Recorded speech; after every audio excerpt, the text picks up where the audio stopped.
apa yang diarahkan oleh kerajaan kepada pesawah ialah untuk meningkatkan pengeluaran beras sehingga 20% dan terutamanya di kawasan Mada. Tetapi apa yang berlaku sehingga hari ini saya dimaklumkan bahawa tidak ada benih padi. Tidak ada benih padi yang akan tanam pada musim ini, iaitu sepatutnya ditanam pada September yang lalu. Dia dah masuk Oktober, tapi ni dah September masih belum dapat lagi. Oktober masih belum dapat benih padi. Jika sekarang pun pesawat ini masih belum dapat bekalan benih padi itu, mereka tidak dapat memenuhi jadual pengeluaran padi sebagaimana yang ditentukan oleh kerajaan. Ini menunjukkan suatu perkara something wrong somewhere, yang mana ianya dimaklumkan bahawa pembekal enggan mengeluarkan padi benih berikutan kerajaan tidak dapat menentukan harga sebenar. Sebab tak mampu mengeluarkan benih padi ini kerana kerajaan tidak mampu untuk menentukan harga sebenar benih padi untuk petani.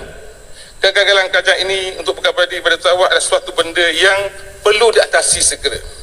Kerana ini dibimbangi akan memberi risiko kepada negara akan mengalami masalah kekurangan beras pada masa di pasaran pada masa hadapan, sampai juga dengan keadaan cuaca yang tidak menentu.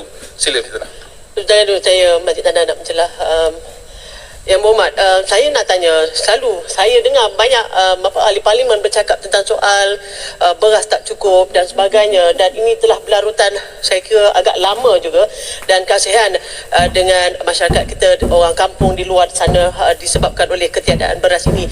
Tidakkah ini Yang Berhormat rasakan bahawa Yang Berhormat Perdana Menteri harus memberikan fokus sebenarnya untuk melihat tentang permasalahan yang sangat mengunci ini, dan terutama sekali tentang cadangan daripada pihak pembangkang untuk dilantik segera, dia lantiklah Menteri Kewangan yang baru supaya dia dapat memberikan fokus sebaik dan sepenuhnya bagi mengatasi permasalahan yang sangat mengunci ini. Apa pandangan Yang Berhormat? Saya setuju dengan pandangan Menteri Tanah. Ya, di samping melepaskan jawatan Menteri Kewangan, juga lantik segeralah Menteri KPDN Kosarido. Kerana saya nampak pening Kota Raja pikul seorang masalah yang dialami ketika sekarang. Jadi jangan dibiarkan terlalu lama, kerana rasa kekosongan KPDN Kosarido ni dah 2 bulan. Jadi satu tempoh dalam keadaan rakyat tertekan, kos hidup meningkat, masalah bermacam-macam begini, ringgit menjundang lagi. Jadi apa yang dilakukan? Jadi kalau Perdana Menteri sebagai Menteri Kewangan tidak merasa sesuatu yang menekan atau tak merasa apa-apa dengan apa yang berlaku, saya rasa something wrong lah dengan Perdana Menteri. Terima kasih betul. Okay, silakan. Betul, saya pun bawa balik pada AJN. Cek tekuk lah 2-3 hari ni panas macam. Jadi ini saya nak sebut balik lah apa yang disebut dalam 36.6 yang disebut oleh Bangi tu. Dia kata saya telah, nanti dulu saya nak rekod yang Yang Berhormat nak bangkitkan peraturan 36.6. Saya sebut 36.6. Saya suka sebenarnya. Kenapa? Benda tu ada kaitan, ya. Baik, 36.6. Bila disebut Bangi tadi, saya telah menuduh Kota Melaka Zionis. Saya tak kata begitu. Bahasa Malaysia ni dia sangat seni. Saya mengatakan jangan jadi seperti Zionis. Maknanya kita menasihat, memperingatkan. Kalau tak jadi, kalau tak buat, tak jadi, tak apalah. Bukan jadi lagi. Itulah persoalan saya yang saya sebut. Jangan jadi ayat saya boleh tengok dengan handset.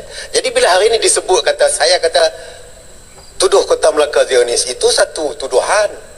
Saya menasihat supaya kalau kamu tak buat kelaku macam Zionis sehingga hospital pun kamu bunuh orang yang sedang sakit, ratusan orang, itu perangai Yahudi, perangai Zionis. Jadi kalau kamu tak buat macam tu, tak perlulah nak rasa. Ini yang saya bangkit. Saya tak mahu dia tuduh saya Zionis. Tapi kalau rasa Zionis, saya nak buat macam mana? Kalau dia rasa dia macam Zionis, Yang Berhormat duduk. Yang Berhormat duduk. Yang Berhormat duduk. Saya dah beri ruang, jadi Yang Berhormat tu cut short lah. Apa Yang Berhormat Bangi telah bangkitkan, dia telah bangkitkan usul, dah submit usul. Yang Berhormat saya beri ruang kerana membangkitkan peraturan 36.6. Jadi apa yang Yang Berhormat bercakap tu telah diambil maklum. Sebelum ni pun semalam saya tengok juga dalam tu Yang Berhormat cuba jelaskan dalam kekecohan Dewan tu. Okey, yang akan memutuskan ni adalah speaker, dan sebagai panduan kepada Yang Berhormat dengan Yang Berhormat lain, bila membangkitkan peraturan 36 tu, tolonglah sebut bahagian mana. Kerana kalau tidak, kalau tak tahulah yang timbalan speaker atau speaker memutuskan, saya akan tekan ke itu. Kalau tak ada, saya buang kes. Ambil maklum ya. Okey, faham Yang Hormat? Benda tu dalam pertimbangan Hormat speaker. Hormat speaker dulu. Sebentar, yang bangun Maran dulu. Terima kasih. Hormat speaker. PM Peraturan Mesyuarat saya layan. Terima kasih. Saya setuju apa yang disebut oleh Tuan Speaker. Semua kadang-kadang kita merasa kecewa apa yang berlaku dalam dewan ini. Sehingga kadang-kadang kita lihat ahli-ahli parlimen tidak hormat pada speaker yang ada di depan. Speaker suruh duduk tak duduk, suruh keluar tak keluar. Jadi ini memalukan kita. Bukan memalukan yang lain yang bertekak-tekak ni lantak lah yang speaker. Tapi kita yang ada display ni, malu kita. Lepas tu saya minta speaker, di mana speaker tegas, keluarkan, panggil pentara keluarkan. Terima kasih speaker. Lepas tu saya malah tengah sebab kita nak rakyat lihat kita bahawa inilah kepimpinan di negara kita yang cukup berhemat, berjuangkan untuk rakyat, bukan untuk peribadi sendiri, bukan dendam-berdendam. Terima kasih. Terima kasih Mak Barat. Kalau nawa itu bagi saya lah, memang itu yang saya nak. Pasal apa yang kita berlaku di dalam ni, sampai budak-budak mau bertanya, macam tu, YB ni bawa dahsyat, YB. Yang penting utamanya kita perbincangkan kepentingan rakyat, bukan kepentingan individu atau sekelompok. Ya? Okey, baik, saya ambil maklum tu. Saya dalam mesyuarat dengan yang berhormat speaker, saya akan pertekankan tu. Hanya tindak tanduk berkaitan terpulanglah pada tindak tanduk speaker. Baik, banyak betul lah. Himpunan ini akan mengenengahkan 10 pembahas pengusul yang akan membicarakan isu-isu merangkumi hal ehwal ekonomi, pendidikan, perundangan dan advokasi, peranan pelapis wanita muda, kepimpinan politik, sosial, kesihatan, kebajikan warga emas, veteran dan kerohanian, serta isu-isu lain yang berkaitan dengan permasalahan rakyat khususnya wanita.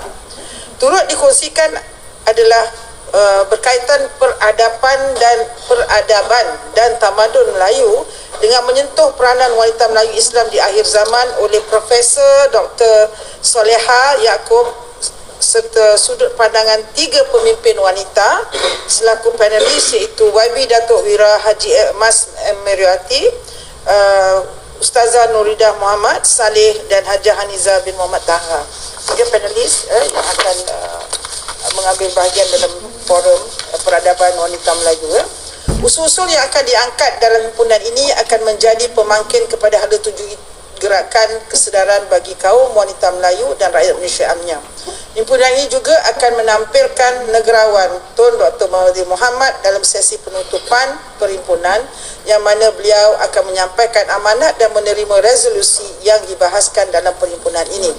Selain itu, himpunan ini juga akan menyatakan sokongan dan solidariti kepada Palestin yang sedang berhadapan dengan serangan Israel yang menyebabkan ribuan kematian dan kecederaan khususnya di kalangan wanita dan kanak-kanak. Kita melihat dari resolusi yang akan ditimbulkan nanti selepas ini, tapi memang dalam perancangan awal memang kita akan gerakkan ke seluruh negara, dan itu first stage. Second stage juga kita akan go national juga, because kita nak ini bukan saja untuk wanita Melayu, tapi isu negara dan sebagainya terbuka pada semua wanita, tak kira apa bangsa. Cuma kita bermula dengan wanita Melayu, memandangkan wanita Melayu menjadi tunjang kepada rakyat Malaysia. 60% of women are from the Malay community. Jadi kita Malay and Bumiputera. Jadi kita fokus dengan Malay and Bumiputera first, then later on we will do nationally across.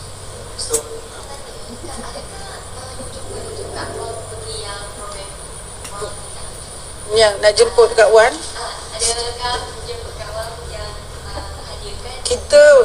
kita terbuka program ni kepada semua wanita. Jadi banyak yang buat registration through online. I don't know whether Wan Aziza saw that online or not.